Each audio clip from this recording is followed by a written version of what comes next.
What if I told you there's a workout so brutal that only a few on the planet dare to finish it?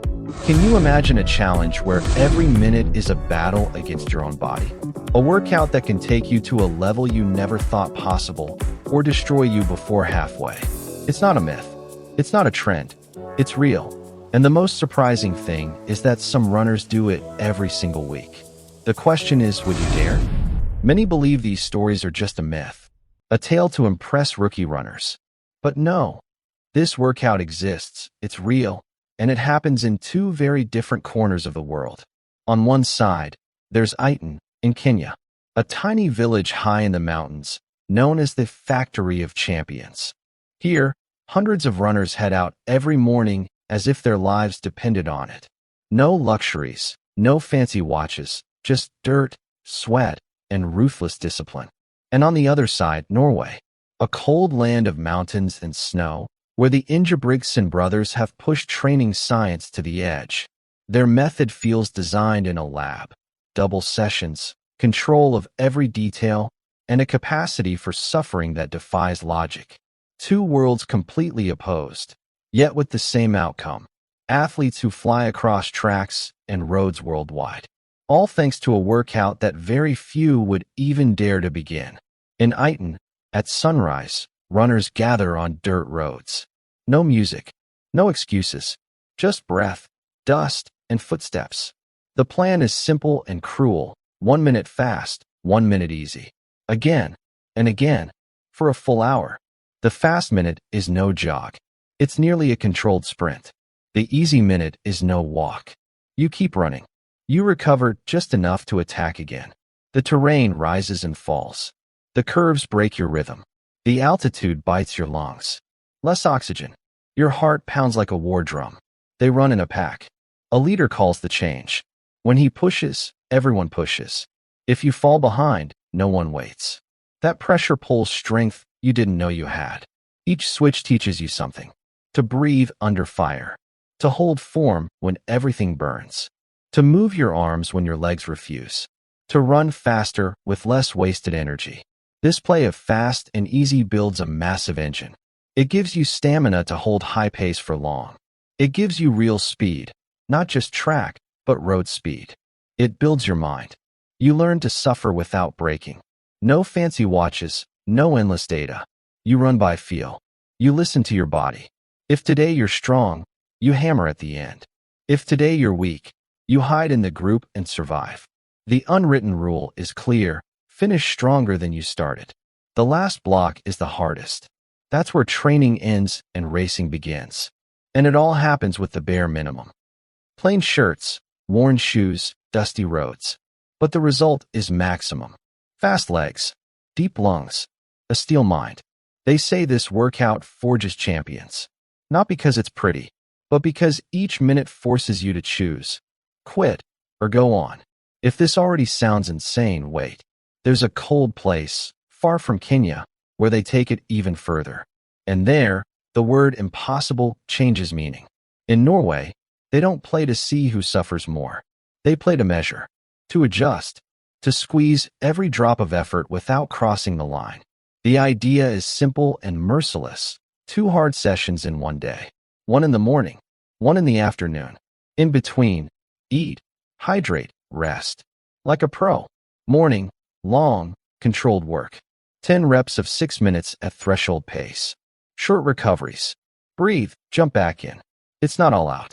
It's very fast, but smart. Go too hard, you die at the end. Too easy, and you don't improve. How do they know if it's right? They measure feel, and they measure blood. A tiny prick on the ear lobe, a drop of blood, and they decide: push or hold back. The rule is clear: max sustainable speed without crossing the red line. Afternoon brings the hammer. 25 reps of 400 meters at 5K race pace. Short rests. Each rep is a dart. You launch, land, breathe just enough, and again. Form stays clean though the legs burn. The mind learns to obey when the body screams. Why is it so brutal? Because it's like running 2 races in one day. Because it demands surgical discipline. Eat right, drink right, stop on time. Because there's no empty heroism, only method. And the method doesn't forgive mistakes. What does it build? Speed that doesn't crumble at minute 3. Endurance that lets you hold pace much longer. Economy of stride when the tank is empty. Real confidence. Knowing how far you can push and how much you have left. This isn't blind madness. It's science applied to suffering. And that's why it works. But here's the catch. For most, copying it straight is a perfect recipe to break down. What comes now is the price of trying, and how to adapt it without destroying yourself. Yes, it sounds epic, but it has a price, and it charges in cash. First payment, physical, deep fatigue, legs of stone, soreness that won't fade in 2 days. Push too far, and pain hits hamstrings, calves, foot soles, or Achilles. And when the body's done, cold strike at the slightest chance. Second payment, mental. You wake up flat. No spark to train. You feel empty, like the fire is gone. Sleep gets worse. Heart beats faster at wake up. Mind wants to push. Body says stop. Third payment, performance. You train hard, but race slow. You stagnate. Paces don't drop no matter how you grind. Doubt creeps in. About the training, about yourself. Red flags you must not ignore.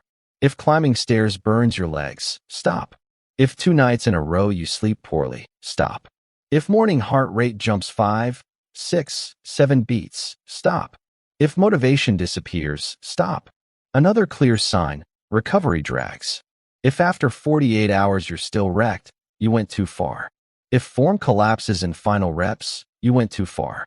If the rest of the week becomes just survive, you went too far. And there's a hidden cost. Real life. Work, stress, little sleep, bad food. Stack that on a double day, and the body won't pay. It hands you the bill with interest. The uncomfortable truth. These sessions aren't for every day, not for every season, not for blind copying. Can you harness their power without wrecking yourself? Yes, but you must adapt. Now I'll show you how to do it smart, safe, and still brutal. You don't need to be Kenyan or Norwegian to taste a piece of this hell. You can feel its essence without being destroyed. Want to try the African fartlek?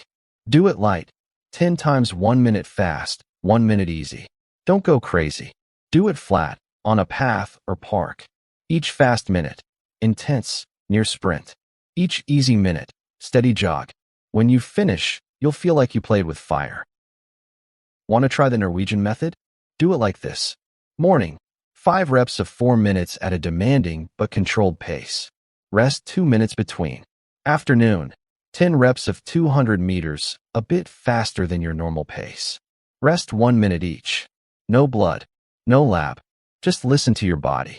With this version, you'll feel the spark of the pros. Your heart pounding harder. Your legs firing sharper. Your mind adjusting to pressure. And all without crossing that line between progress and disaster. The key? Do it only once in a while. As a test, a game, an experience. Don't aim to master it. Aim to feel it. Because let's be clear, what a world champion does isn't necessary for you. But tasting a slice of that training can change how you see running forever. This is no ordinary workout. It's the one that separates champions from the rest. A ritual of pain and glory.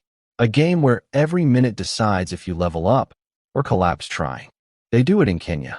They do it in Norway. And from those places come the runners who break impossible records. You don't need to do it whole. You don't need pro training to improve. But knowing it exists changes how you see running. It shows you your limits are far beyond what you thought. So tell me, would you dare to try it?